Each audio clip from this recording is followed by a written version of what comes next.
Olá, internauta, seja bem-vindo ao Pé Embaixo, o programa que traz tudo para você sobre Fórmula 1. Comigo aqui no estúdio, a nossa analista de Fórmula 1, Débora Costa. Tudo bem, Débora? Tudo bem, Leandro. É um prazer estar aqui novamente. E hoje vamos falar do Grande Prêmio de Mônaco. Eu ia falar um palavrão aqui, Débora, mas não dá para descrever o que a Mercedes fez com a corrida do britânico Lewis Hamilton. Mas você pode me explicar. Na verdade, eu não sei também. A gente na última semana disse que Mônaco é um grande prêmio que não se pode ter erros. Não se pode. Simplesmente qualquer erro pode acabar com uma corrida.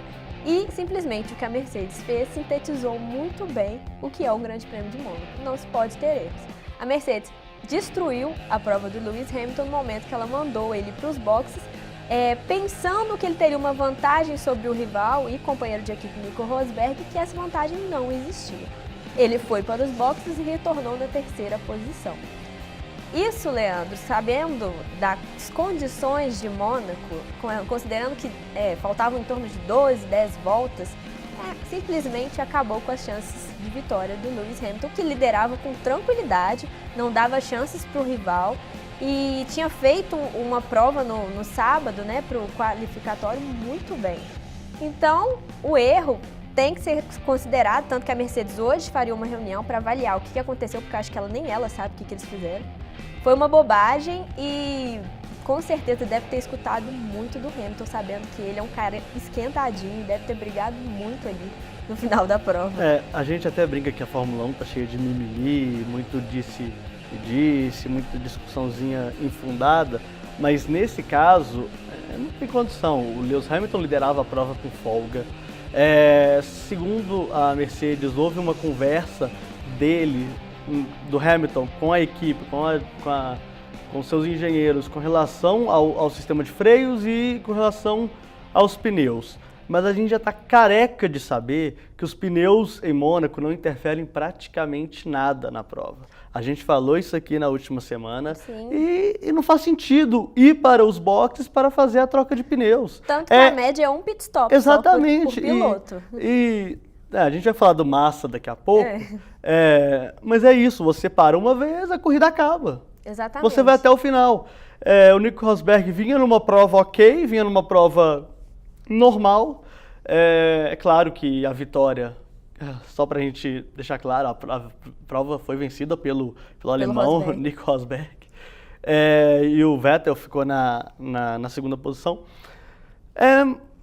A vitória caiu no colo dele. E aí, a teoria de conspiração que às vezes acontecem, poxa, a Mercedes é alemã, o Nico Rosberg também é alemão, a vitória foi boa pro campeonato, tal, porque aí 10 pontos de diferença. Mas foi ridículo. Para mim, eu não lembro de um erro tão grosseiro, na minha opinião, com relação a essa vitória. Talvez do Massa em 2008, na Malásia, que tirou o campeonato dele praticamente. Talvez. Porque ele ganharia, talvez, aquela prova com tranquilidade e seria campeão. Talvez, mas eu não sei mas se não foi... foi tão estúpido, não, né? Foi um erro de troca ali, de reabastecimento, a mangueira ficou e... Não dá pra saber, porque ali talvez foi um erro mecânico, não foi um erro pensado. Não foi uma estratégia errada. Não foi uma estratégia errada. No caso, bom, a gente pode lembrar também do Schumacher e Barrichello, que um deixou o outro passar na linha de chegada. Isso acontecia muito. Mas isso não vem ao caso. O que me deixa preocupado com relação à Fórmula 1, nesse caso, é que já tem um clima de rivalidade entre os dois pilotos. Os dois pilotos já se alfinetam desde as bases, né? Desde a categoria de base, que o Hamilton sempre ganhou do Rosberg. E ano passado, a gente viu os dois batalhando pelo título mundial até a última prova. E acontece isso, sabe? Então, eu também fico sem saber qual é a da Mercedes. Só para deixar claro, pro internauta ter uma noção, a gente também não sabe o que aconteceu na telemetria do carro do Hamilton. A gente não sabe quais dados do carro foram passados para a equipe. Então, pode ser que a gente está falando aqui, mas aí a Mercedes chega e fala nos gráficos de telemetria, estava acusando um desgaste, falando que o freio ia acabar, que o pneu ia se desgastar e ele ia perder rendimento no carro, e a gente fez um cálculo rápido aqui, achou que talvez ele poderia passar. Então, é isso. A gente não sabe, mas na minha opinião, isso não aconteceu isso. Eu tô dando até uma posição meio que até um pouco, olhando um pouco lá da equipe, Leandro, mas, né? eu não acredito em má fé da Mercedes, até mesmo porque ela não ganha nessas situações, ela teria uma dobradinha que não existiu. Eu acho assim, que, é claro, pelo fato do Rosberg ser alemão, tem esse favorecimento, entre aspas, mas assim, mas dentro da equipe mesmo a gente tem pessoas que gostam mais do Hamilton, que acham o Hamilton muito mais talentoso, que a gente sabe que é. Próprio Niki Lauda, que é tricampeão mundial. A própria imprensa. A própria imprensa. Então, eu não acho que o Hamilton foi prejudicado de propósito pela equipe. Mas, assim, e considerando também que a gente não sabe realmente o que aconteceu com o carro. Vindo que desde o início da prova ele já estava reclamando de freio. Existem, até te cortando um pouco, Débora, durante a prova, a FIA libera alguns áudios durante a transmissão para que o telespectador entenda um pouco, né? Só que tem um detalhe, a FIA censura isso, ela deixa o que ela quiser. E também a conversa foi reduzida, exatamente, né, do ano passado. Não se pode ter tantas conversas igual existiam nos últimos anos, que a equipe praticamente conduzia o carro do piloto. Agora, eu acho, Leandro, que o grande problema foi que era Mônaco. Se fosse em Barcelona, eu acho que o Hamilton até recuperaria essa posição. Faltando 12 voltas, porque ele voltaria com o carro com pneus novos, no desempenho melhor. Mas considerando que em Mônaco as chances de ultrapassagem são quase nulas, então acho que foi muito prejudicado nesse sentido.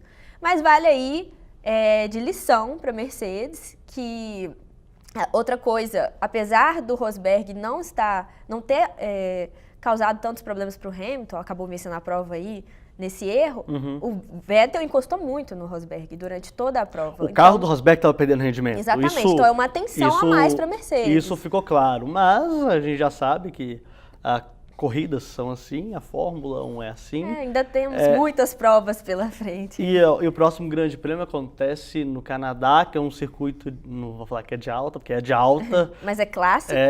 E talvez seja do restante da temporada, ali junto com Monza, um dos circuitos mais rápidos do que falta do calendário. Na Europa também, né? Então, é uma prova em que... Desculpa, na Europa não, gente. Dessa fase...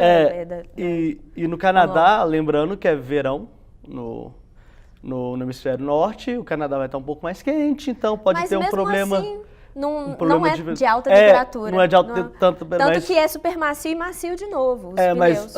Mas a pista é mais abrasiva que Mônaco, por exemplo. Mais, porque também menos abrasiva que Mônaco, também não tem no calendário. Tem como, né? Não existe, né? Apesar de que, mesmo sendo menos abrasiva, Leandro, os pneus macios se comportaram melhor do que os super macios. Sim, Todas as equipes falaram isso. É porque talvez ele seja um composto mais equilibrado mesmo, né? Exatamente. E então, agora a gente vai falar um pouco dos brasileiros na prova. Tivemos uma prova patética do Felipe Massa. E da Williams, em geral, né? A Williams praticamente não esteve em Mônaco, né? A gente já falava aqui que o Felipe Massa já estava reclamando que não teria um bom rendimento, que não aconteceria, era praticamente um milagre brigar por um pódio no Grande Prêmio lá de Monte Carlo, em Mônaco. E foi o que aconteceu, né? E aconteceu, acho que da pior forma que eu pensava, né? A gente... Não dá para entender um pouco desse azar que o Felipe Massa tem às vezes, assim. Claro que o Valtteri Bottas não foi bem também, mas na primeira curva ele ser tocado e já ir para os boxes, perder a asa dianteira e voltar em último, sabe, Leandro? Eu fico com certa pena do Felipe Massa nesse sentido, que virou uma prova de recuperação novamente, apesar de que ele largar em 12º não é tão bom também. Mas... Para quem tem o terceiro melhor carro? Exatamente. A Williams simplesmente não existiu. Foi um fim de semana terrível. Os próprios diretores admitiram isso, que foi muito abaixo. Eles já não esperavam uma boa prova, mas foi pior ainda do que eles imaginaram. Tocaram terror, porque o Valtteri Bottas também foi patético. Foi patético. O Valtteri Bottas que está sendo especulado aí na Ferrari, né? Pro ano que vem. Eu vou te falar também que não é piloto para Ferrari, mas enfim. E aí o Felipe Nasser fez até uma prova razoável, né? Fez com um carro... mais ou menos, que a gente sabe. Eu acho, Leandro, que foi muito favorecido pelos abandonos, né? Pela questão do safety car entrar na pista, acidentes. Mas é assim que a Sauber vai disputar alguma coisa. Em Mônaco não existe tanta potência. É um carro que não tem tanta potência. Então todas as equipes que não têm tanta potência foram bem. A exemplo da Red Bull, que vinha no campeonato terrível e terminou em 4º e 5º lugar. Exatamente. Fez um bom treino. E até ameaçou, o Daniel Ricciardo ameaçou o Hamilton no final da prova.